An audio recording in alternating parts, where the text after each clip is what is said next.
En la terapia de pareja, una de las quejas más frecuentes o de las demandas más frecuentes es con respecto a la comunicación.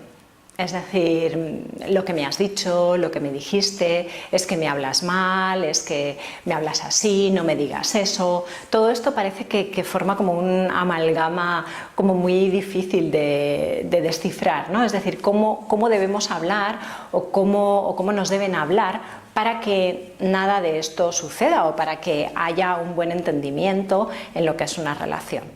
Bien, os voy a dar una herramienta que os va a servir bastante, o unas pautas que os pueden servir un poquito de guía para esto. Por ejemplo, hay dos cosas que podemos evitar a la hora de comunicar con nuestra pareja. Una sería las invalidaciones o la invalidación.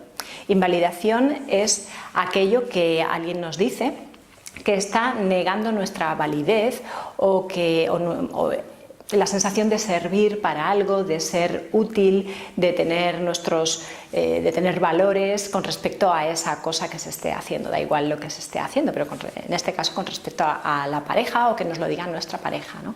Por ejemplo, pues no eres válido para estudiar si tú nunca has servido para esto. Bueno, más vale que te dediques a otra cosa.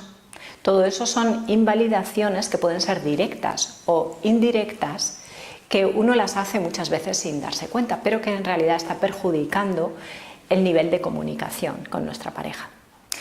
Otro de los términos serían las evaluaciones. Las evaluaciones, evaluar, significa que cualquier persona te diga cómo tú tienes que pensar, lo que tienes que pensar acerca de un tema, o qué debes decidir, o las etiquetas que te pongan. Es decir, pues tú es que eres torpe, es que no eres muy bueno para esto, es que tú siempre has tenido un problema de autoestima.